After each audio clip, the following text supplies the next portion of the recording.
Bayangkan sejak pertama kali engkau dilahirkan ke dunia, engkau tidak pernah benar-benar sendirian. Ada 4 kekuatan yang senantiasa mengiringi, mengawasi bahkan mempengaruhi setiap langkahmu. Dari detak jantung pertama, hingga tarikan nafas terakhir. Orang Jawa menyebutnya sedulur papat lima pancar. 4 saudara tak kasat mata. Dan 1 pusat diri yang menjadi poros hidupmu.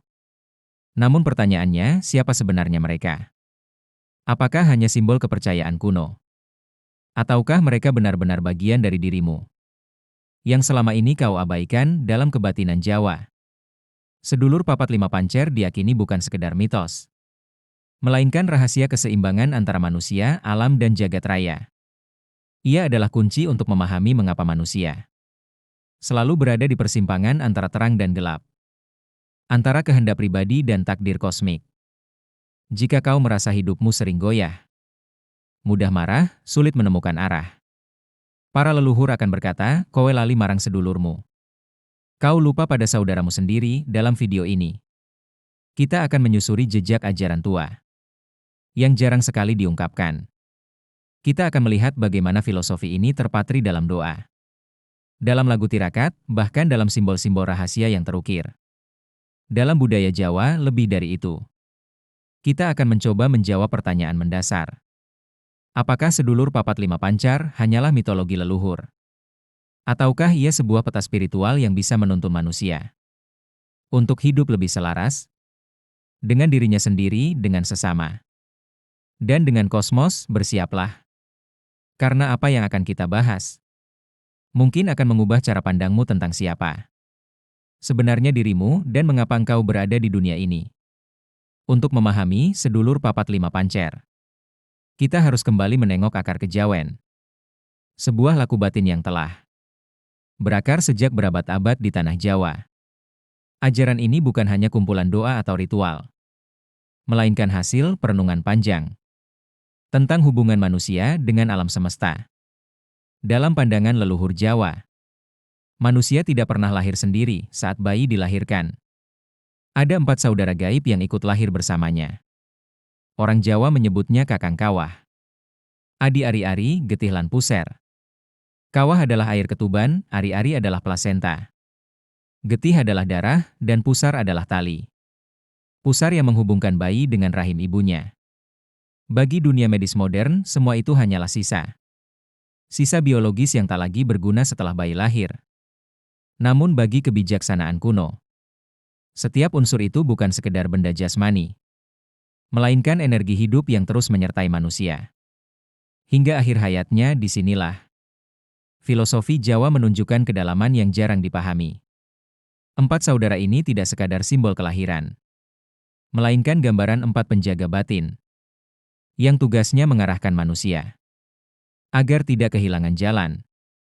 Mereka disebut sedulur papat, dan di tengah mereka berdiri pancer, yaitu dirimu sendiri, sang poros kesadaran. Bayangkan sebuah lingkaran.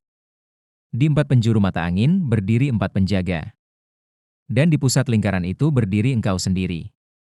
Itulah lambang kehidupan. Manusia berada di tengah pusaran kosmos, dikelilingi oleh kekuatan gaib yang sejak lahir telah menjadi bagian tak terpisahkan. Filosofi ini mengingatkan pada banyak tradisi kuno di dunia. Bangsa Mesir kuno percaya bahwa setiap manusia dijaga oleh Ka dan Ba, jiwa ganda yang melampaui jasmani. Tradisi India mengenal konsep catur loka, 4 dunia yang mempengaruhi perjalanan jiwa. Namun yang membuat kejawen unik adalah bagaimana ia mengaitkan konsep kosmologis ini dengan proses biologis manusia. Kelahiran itu sendiri dianggap sebagai perjanjian kosmik antara roh dan alam. Mengapa pengetahuan ini jarang diungkap? Karena dalam tradisi Jawa, ilmu batin tidak pernah diajarkan secara terbuka.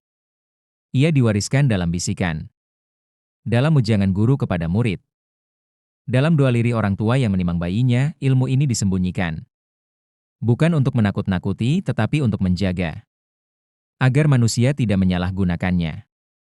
Bayangkan jika manusia modern, yang sering terjebak pada nafsu kuasa, tiba-tiba menguasai pengetahuan tentang energi batin ini. Alih-alih digunakan untuk menemukan keseimbangan, Mungkin ia akan dijadikan alat manipulasi. Pelet atau kekuasaan gaib, inilah sebabnya sedulur papat 5. Pancar sering hanya disebut sambil lalu, tanpa benar-benar dijelaskan maknanya secara mendalam. Namun di balik kerahasiaannya, pesan yang terkandung sangat sederhana. Manusia tidak pernah berdiri sendiri. Segala tindakannya, pikirannya, dan bahkan nafasnya selalu berhubungan dengan saudara gaibnya, dengan leluhurnya, dengan alam semesta. Ketika manusia melupakan mereka, hidup terasa hampa, kehilangan arah. Tetapi ketika ia kembali mengenali saudara batinnya, ia akan menemukan keseimbangan, dan disitulah kunci utama falsafah Jawa. Safah Jawa keselarasan antara diri, alam, dan Gusti. Bayangkan dirimu berdiri di tengah sebuah li. 4 sosok halus mengelilingimu dari segala arah. Mereka bukan orang asing, bukan pula makhluk luar. Mereka adalah bagian dari dirimu sendiri, yang sejak lahir tak pernah berpisah. Inilah sedulur papat 4. Saudara gaib yang setia mendampingi perjalanan hidupmu. 1. Kakang Kawah yang pertama. Disebut Kakang Kawah, sang saudara tua. Ia adalah air ketuban yang pecah sebelum kau lahir dalam filosofi Jawa. Kakang Kawah dianggap sebagai pelindung dan pembuka jalan. Seperti air yang mengalir, ia melambangkan kejernihan, ketenangan sekaligus kemampuan untuk melembutkan hati. Kakang Kawah sering dihubungkan dengan arah timur. Tempat matahari terbit, ia membawa pesan. Setiap hari adalah kelahiran baru. Dan setiap awal membutuhkan kejernihan batin. Mereka yang mampu menjaga hubungan dengan Kakang Kawah biasanya memiliki aura teduh, menyejukkan, disukai orang banyak. Tanpa harus banyak bicara. 2. Adi Ari-Ari. Yang kedua adalah Adi Ari-Ari, saudara yang lahir bersamaan denganmu. Ia disebut Adi, artinya adik. Dalam dunia medis, Ari-Ari hanyalah plasenta. Tapi bagi orang Jawa, ia adalah saudara gaib yang mengikat hubunganmu dengan dunia. Adi Ari-Ari dianggap sebagai penjaga arah barat tempat matahari terbenam. Ia melambangkan akhir dari segala perjalanan. Pengingat bahwa setiap yang lahir akan kembali secara batiniah. Adi Ari-Ari sering dipandang sebagai kekuatan yang menjaga keseimbangan antara kehidupan dan kematian. Orang yang melupakan saudara ini biasanya mudah gelisah, sulit menerima perubahan, dan takut kehilangan. 3. Getih. Saudara ketiga adalah getih, darah yang tumpah saat kelahiranmu. Getih melambangkan semangat, keberanian, sekaligus emosi yang berkobar. Ia dihubungkan dengan arah selatan, lambang api, gairah, dan perjuangan hidup. Getih adalah kekuatan yang membuat manusia hidup penuh energi. Namun jika tidak dikendalikan, ia bisa berubah menjadi amarah, nafsu, dan ambisi buta. Inilah sebabnya dalam laku kejawen, pengendalian getih sangat penting, agar darah tidak hanya menjadi nafsu duniawi, melainkan api spiritual yang mengantar manusia menuju kesadaran tinggi. 4. Puser. Yang terakhir adalah puser, yaitu tali pusar yang menghubungkanmu dengan rahim ibu. Puser melambangkan pusat kehidupan, keterhubungan, dan rasa nyawiji, bersatu dengan asal-usul. Ia sering dihubungkan dengan arah utara, simbol keteguhan dan akar. Puser adalah pengingat bahwa manusia tak pernah terlepas dari ibu, dari leluhur, dari bumi tempatnya berpijak. Ketika seseorang melupakan saudara ini, ia akan merasa terasing, tercerabut dari akar, kehilangan makna hidup. 4 saudara ini tidak berdiri sendiri. Mereka bergerak mengelilingi pancar, yaitu dirimu sendiri, sang poros kesadaran. Sedulur papat adalah 4 penjaga, tapi pancar adalah raja yang menentukan arah. Bayangkan dirimu sebagai seorang pemimpin. Di sekitarmu ada 4 penasihat dengan sifat berbeda. 1 membawa kejernihan. 1 membawa pengingat akan akhir. 1 membawa semangat. 1 membawa akar kehidupan. Tugasmu adalah menyeimbangkan nasihat mereka, bukan dikuasai oleh salah satunya. Bila pancar lemah, manusia akan mudah dikuasai oleh getih. Hidup penuh amarah dan nafsu. Bila Pancer lupa pada Adi Ari-Ari, manusia akan kehilangan arah, lupa bahwa hidup hanyalah singgah sebentar. Namun bila Pancer kuat, seimbang, dan sadar, maka sedulur papat akan menjadi penjaga, bukan penguasa. Ilmu ini diwariskan dalam banyak simbol Jawa. Wayang kulit, misalnya, menggambarkan manusia sebagai tokoh yang selalu diapit oleh punakawan. Sosok sederhana, yang sejatinya adalah cermin batin manusia. Begitu pula sesaji dalam tradisi selamatan kelahiran. Ari-ari ditanam dengan upacara khusus, diberi penerangan, bahkan dijaga, seolah ia benar-benar saudara bayi. Semua ini adalah pengingat, sedulur papat bukan mitos, melainkan peta kehidupan yang mengajarkan manusia untuk hidup selaras. Disinilah rahasia pertama terbuka. Sedulur papat bukan sekadar bagian dari kelahiran, melainkan 4 energi batin yang membentuk siapa dirimu hari ini.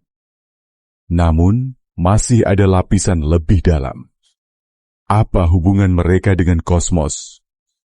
Bagaimana sebenarnya mereka mempengaruhi pikiran, perasaan, dan takdirmu? Sedulur papat 5 Pancer bukan sekadar bicara tentang kelahiran biologis. Ia adalah peta kosmologis. Cara leluhur Jawa menjelaskan posisi manusia di tengah jagat raya. Dalam pandangan kejawen, manusia adalah poros kecil yang berada di tengah pusaran energi alam semesta. Poros itu disebut pancer, inti kesadaran yang bukan sekadar tubuh, nama, atau pikiran, melainkan ruh sejati yang menghubungkan manusia dengan Gusti. Di sekeliling pancer, 4 kekuatan gaib yang disebut sedulur papat senantiasa hadir, bagaikan 4 penjuru mata angin yang mempengaruhi arah hidup manusia. Mereka adalah bayangan kosmos dalam tubuh kecil manusia, air, tanah, api, dan angin.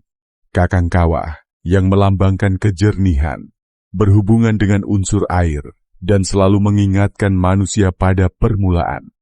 Adi Ari-Ari, yang melambangkan akhir dan kepulangan, berkaitan dengan unsur tanah, karena tubuh pada akhirnya akan kembali ke bumi. Getih adalah darah yang melambangkan api, semangat, dan keberanian, tetapi juga bisa berubah menjadi amarah jika tidak dikendalikan. Sedangkan Puser, tali kehidupan, adalah simbol angin, nafas yang menghubungkan manusia dengan jagat luas, sekaligus mengingatkan bahwa setiap tarikan nafas adalah jembatan antara dunia kasat mata dan dunia gaib. Dengan demikian, manusia sesungguhnya adalah jagat cilik, cerminan dari jagat gede. Semua unsur kosmos ada di dalam dirinya, dan sedulur papat adalah pengikat antara tubuh kecil ini dengan semesta raya. Di titik ini, kejawen mengajarkan bahwa manusia tidak pernah hidup sendiri. Setiap perasaan, setiap nafsu, bahkan setiap kegelisahan yang muncul, bukan hanya berasal dari pikirannya, melainkan dari resonansi antara dirinya dengan saudara gaib yang mengelilinginya. Tradisi Jawa kemudian menurunkan berbagai laku spiritual untuk menyatukan sedulur papat dengan pancer, tirakat, tapa brata, semedi, semuanya bertujuan agar manusia tidak tercerai-berai oleh tarik-menarik kekuatan batinnya. Ketika ia mampu menyatukan yang 5, ia akan mengalami nyawiji marang Gusti, kesatuan dengan Sang Pencipta. Sebab masalah manusia berawal ketika ia lupa bahwa marah hanyalah bisikan getih yang perlu dijinakan, lupa bahwa kesedihan hanyalah peringatan Adi Ari-Ari tentang kefanaan, lupa bahwa nafsu hanyalah tenaga puser yang bisa diarahkan. Lupa bahwa kejernihan hanya datang ketika dekat dengan kakang kawah. Kebijaksanaan kuno ini bahkan hadir dalam doa dan ritual sehari-hari. Orang tua yang menimang bayi kerap berbisik, "Kakang kawah, Adi Ari-Ari, getih lan puser, jaga adikmu." Begitu pula dalam tradisi selamatan kelahiran, Ari-Ari ditanam dengan upacara khusus, diberi penerangan, seolah benar-benar seorang saudara yang harus dihormati. Semua itu bukan sekadar tradisi, melainkan cara untuk mengingatkan bahwa manusia tidak pernah sendiri, dan sejak lahir, ia membawa ikatan dengan 4 penjaga gaibnya. Dan inilah paradoks besar dari ajaran ini. Manusia merasa dirinya individu yang berdiri sendiri, padahal sejak awal hingga akhir hayat, ia ditemani 4 saudara halus yang tak pernah meninggalkannya. Ketika ajal tiba, tubuh kembali pada tanah, darah kembali pada api, nafas kembali pada angin, air kembali pada lautan, dan kesadaran sejati kembali kepada Gusti. Sedulur papat 5 pancer akhirnya menyingkap satu kebenaran. Manusia adalah pusat kesadaran kecil yang dikelilingi oleh kekuatan kosmik. Jika ia sadar, ia hidup selaras, menemukan arah, dan berjalan pulang dengan damai. Jika ia lupa, ia terombang-ambing dalam arus tanpa kendali. Dan di sanalah inti falsafah Jawa berdiam, bahwa keselamatan sejati bukanlah menguasai dunia, melainkan menyelaraskan diri dengan semesta dan dengan Gusti, yang menjadi asal sekaligus tujuan dari segala kehidupan. Bayangkan, sejak lahir hingga napas terakhir, kita tidak pernah benar-benar sendiri. 4 saudara halus berjalan bersama kita, mengawasi, menuntun, sekaligus menguji. Mereka tidak bisa kita lihat dengan mata, namun kehadirannya terasa dalam setiap amarah, kesedihan, kegembiraan, bahkan dalam keheningan terdalam. Inilah pesan besar dari sedulur papat 5 pancer. Hidup adalah perjalanan menyatukan diri, bukan hanya dengan sesama manusia, melainkan juga dengan saudara gaib yang menjaga keseimbangan diri kita. Leluhur Jawa tidak menulis ajaran ini dalam kitab tebal atau prasasti besar, melainkan menitipkannya dalam tradisi, doa, dan ritual sederhana. Mengapa? Karena ajaran ini bukan untuk diperdebatkan, melainkan untuk dijalani. Ia hidup dalam laku sehari-hari, dalam cara kita mengendalikan amarah, dalam bagaimana kita menghormati alam, dalam kesadaran bahwa setiap tarikan nafas adalah titipan, dan setiap detak jantung adalah pengingat. Jika kita mampu menyatukan yang 5, maka kita akan mengerti satu hal. Diri ini bukan sekadar tubuh, bukan sekadar pikiran, melainkan pusat kesadaran yang terhubung dengan jagat raya. Kesadaran yang suatu saat akan kembali pulang kepada Sang Pencipta. Pertanyaannya adalah, apakah kita sudah mengenali sedulur kita sendiri? Atau selama ini kita justru hidup dalam perpecahan batin, terombang-ambing oleh kekuatan yang seharusnya menjadi penjaga? Pada akhirnya, sedulur papat 5 pancer bukanlah mitos kuno. Ia adalah peta batin, rahasia yang mengajarkan kita bagaimana menemukan keseimbangan, mengingat asal-usul, dan menyiapkan kepulangan. Karena hanya ketika manusia nyawiji, bersatu dengan dirinya, dengan semesta, dan dengan Gusti, barulah ia mencapai keselamatan yang sejati.